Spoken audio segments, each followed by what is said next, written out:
There are reports of a grand jury. There is intense media pressure, and this investigation is now national, with international coverage. All of that surrounds D4vd, but there are still no public charges. And this is where most people may get it wrong. They assume pressure equals power. They assume attention equals authority. They assume that if police are watching closely, they can stop someone from leaving. That assumption seems logical. It's also incomplete. So here's the real legal question, the one that actually matters. Before charges are filed, can the government stop D4vd from leaving the country? The answer is more complicated and more constrained than most people realize.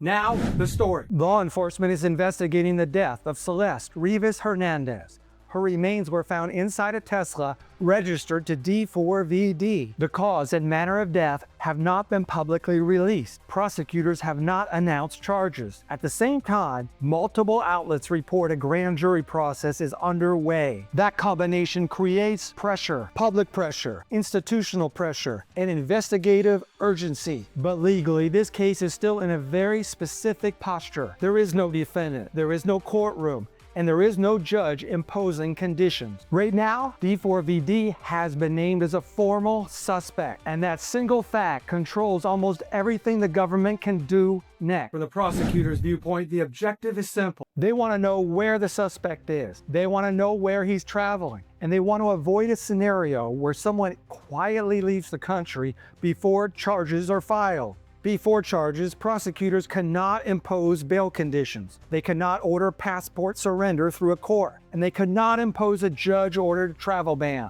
But that does not mean they are powerless. Law enforcement can maintain active surveillance. They can track movements. They can monitor travel plans, and they can coordinate with federal agencies so that any attempt at international travel becomes immediately visible. If a suspect presents a passport at a port of exit, border systems can trigger alerts. That allows questioning, secondary screening, and delay. And delay matters. Delay buys time to reassess evidence, time to consult prosecutors, and time to act quickly if probable cause matures. In extreme cases, prosecutors can escalate their concerns to federal authorities that control passport issues. That step exists, but it is uncommon and tightly constrained. The goal isn't punishment, it's timing. From the defense standpoint, the boundary remains firm. There are no charges, there's no judge, and there's no court-ordered release conditions. A suspect is not automatically required to surrender a passport. A suspect is not automatically prohibited from travel. And lawful movement does not become illegal simply because an investigation exists. Defense counsel would aggressively push back against any attempt to retroactively convert lawful travel into guilt. Exercising a legal right is not evidence of wrongdoing, and due process does not allow punishment before a conviction. That principle matters most when public pressure is the highest. Now, the cross-examination. And this is where intuition completely fails. People see police watching closely and assume the government has complete control. But in reality, surveillance only exists because restraint is not yet authorized. Watching is not stopping. Border alerts do not cancel flights. They create visibility. And secondary screening does not equal detention. It creates friction. Even the idea of consciousness of guilt has limits.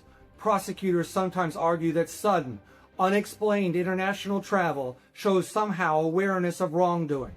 But courts allow that argument only in narrow circumstances. A one-way ticket is different from a round trip.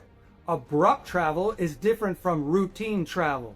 And cutting off contact is different from continued cooperation. Now let's turn to the law. Law enforcement can surveil and delay. Courts generally wait for a case, and the State Department retains limited, independent authority over passports under federal regulation. That authority can be exercised before charges, but it is exceptional, not automatic, and usually ties to federal interests, warrants, or concrete flight risk determinations. Leaving the U.S. generally does not require permission. Entering another country always does. Foreign governments control their own borders.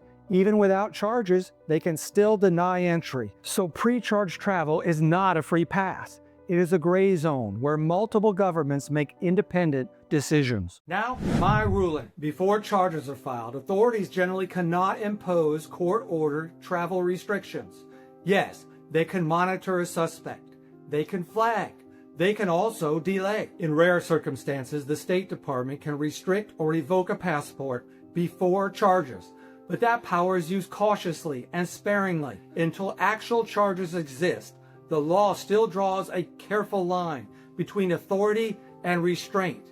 And in cases like this, that distinction matters most. Thanks for watching. If this breakdown helped, like and subscribe.